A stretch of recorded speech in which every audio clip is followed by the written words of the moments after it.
how to support animal sanctuaries and animal rescues. Hey, thanks for checking in. I'm Emma. I'm the owner and founder of Zimt, and today I'm going to be talking at you about a topic near and dear to my heart, and that is animal sanctuaries and animal rescues. First things first, I'm not overly pumped that these organizations have to exist. I'm very thankful that they do exist, but I'm not really happy that they have to exist, and we'll get into that. So animal sanctuaries and animal rescues are organizations who coordinate or take in animals who need a home, a safe home, a loving home, and they need some help. The reason why I'm not overly stoked that these organizations have to exist is because that indicates that there is a need that these animals have, which is not met. And the need can be pretty dire. So for example, some sanctuaries will have animals in their care who were taken from really abusive situations, either in a residential setting or in a factory farm, for example, or at a zoo. Anywhere where animals are commodified or not treated with respect is hopefully where these animals end up. A lot do not. And that's an important point. A lot of these shelters, sanctuaries, rescues are full to the brim. They really need help and they really need our support so that they can extend that support to animals. Here are some ways that you can help animal sanctuaries and rescues. Some of them are pretty obvious, but I'm hoping to offer a couple little pointers to make them more digestible. So the first one, and the first obvious way, is to donate your money.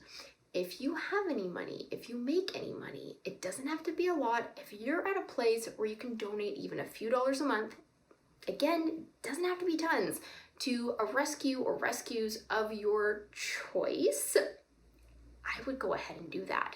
And the thing is you can set it up so it's pretty automated. You don't really have to think about it.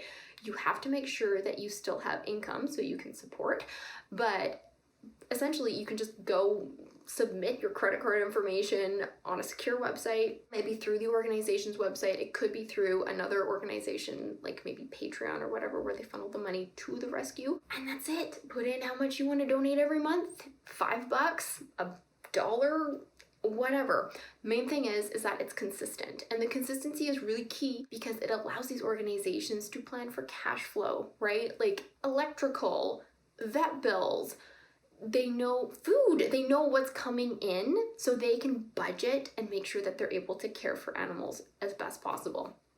So donate some money. The second thing that you can do to support animal rescues and sanctuaries is to volunteer. A lot of these places are dying for volunteers. If you can give even a few hours of your time a month, that's a very big deal. If you can't, don't sweat it. There's other options.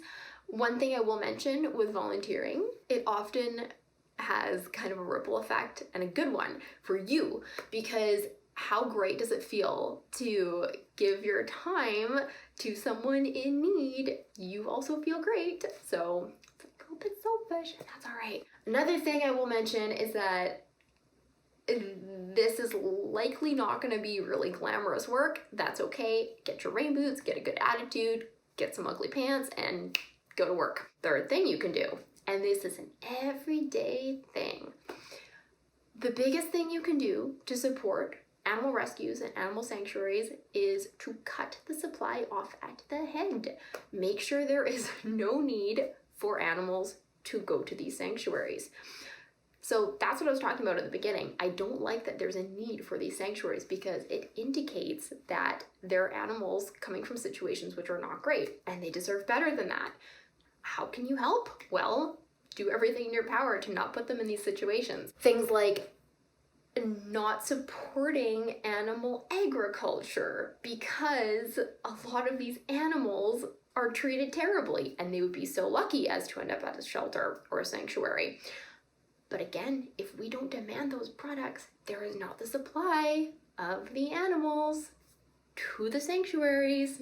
Does this make sense? I hope so. So that includes animal products like their flesh, their secretions like dairy milk and eggs, or goat's milk, whatever. Like anything coming out of an animal requires an animal to be kept, right? And there's no guarantee that these animals will be taken care of really, even if they're organic or whatever. No guarantee. Other things is like, check your activities. Like, you don't want to be going to places like zoos or hobby farms or whatever, because again, it's commodifying animals.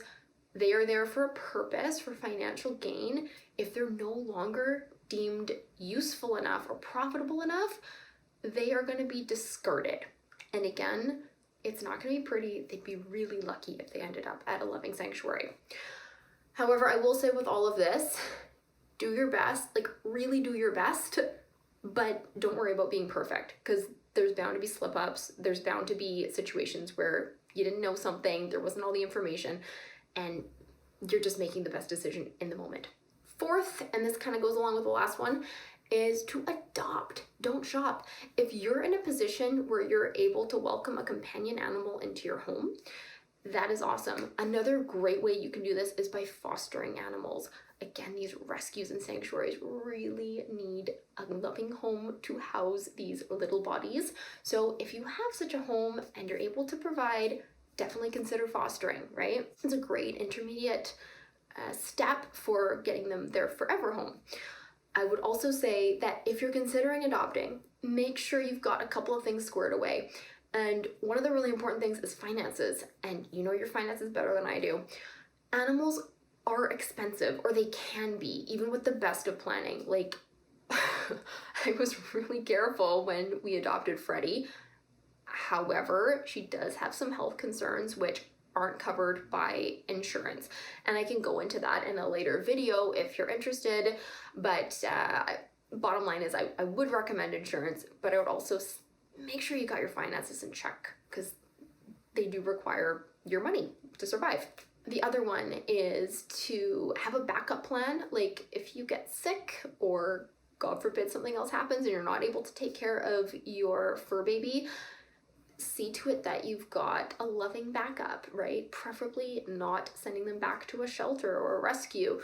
See if you've got a family member or friends who are able to care for your furry loved one while you're recovering or anything bad happens, so that they have some stability and some guarantee and, you know, can hopefully continue with life as unaltered as possible.